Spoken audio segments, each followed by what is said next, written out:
This is Twit. Google and Microsoft announced new measures to block as many as 100,000 search terms related specifically to child sex abuse images on the internet. The unified move comes in advance of the UK's Internet Safety Summit, hosted by the Prime Minister starting today. New algorithms will prevent searches for child abuse imagery and display a warning and advice on where to get treatment.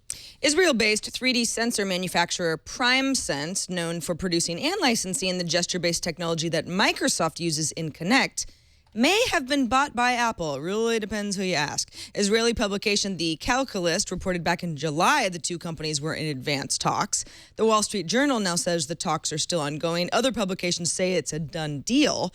PrimeSense CEO Inan Baraka tells TechCrunch that the Apple acquisition is a recycled rumor. So they're saying there's a chance.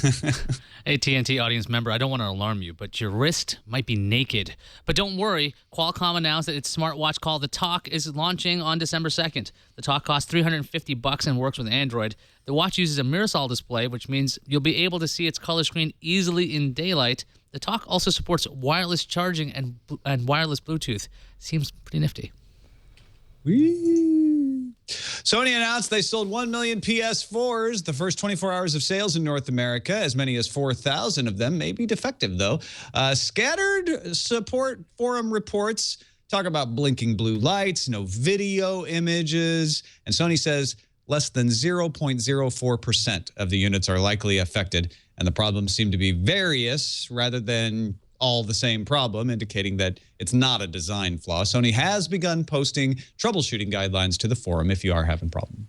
Bitcoin hit a new high of $619 on Mt. Gox exchange today in Asia, which is up by over 20%, 25% even, from yesterday. It's a volatile currency. And potential for regulation, though, is rising as well. The U.S. Senate Committee on Homeland Security and Governmental Affairs is set to begin a hearing this afternoon, which will bring representatives from different federal agencies and representatives from the Bitcoin community to discuss virtual currencies.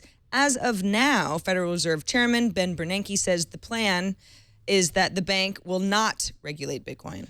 Another day, another fastest ever GPU accelerator from NVIDIA. Say hello to the Tesla K40 GPU, which will perform 40% faster than its predecessor, the Tesla 20X. The Tesla K40 is aimed at supercomputing and high-performance computing applications. NVIDIA also announced a long-term collaboration with IBM. The two will work together to, quote, supercharge the corporate data center. Wonder Twins activate. Hey, Salesforce.com is launching its next generation CRM platform. CRM stands for Customer Relationship Management, if you're not on the sales lingo. Salesforce One is the platform which lets independent developers connect apps and services like Dropbox, Evernote, and LinkedIn. Salesforce's Dreamforce conference kicks off this week. The company is expected to push its connectedness to the Internet of Things through the platform. In fact, Salesforce land things are customers, so expect to hear the phrase Internet of Customers used unironically during the convention. What did you just say, Tom? What was that? Okay.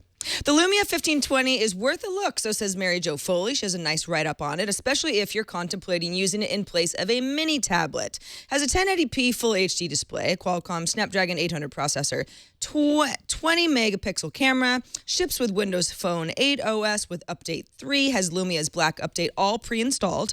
The 1520 goes on sale on Friday, November 22nd. It'll be carried by AT&T for $199 on a 2-year contract. There is a $99.99 limited special offer deal. It's also available for $449 on a 1-year contract. Sarah, the next news fuse will not use the words force or sales. Internet of Things. What does it mean? Customers. Amazon's Fire OS 3.1 is available for Kindle Fire users, featuring Goodreads integration for your book rating and book reading and recommending pleasure. Also, the ability to send TV shows and movies from your tablet to your Samsung TV or your PS3. They say PS4 supposedly coming soon. The update will roll out to Fire HD and HDX owners over the next couple of weeks, or you can go to Amazon.com and download it anytime you want. Marissa Mayer announced on Yahoo's Tumblr blog that all internal data will be encrypted by the end of March 2014.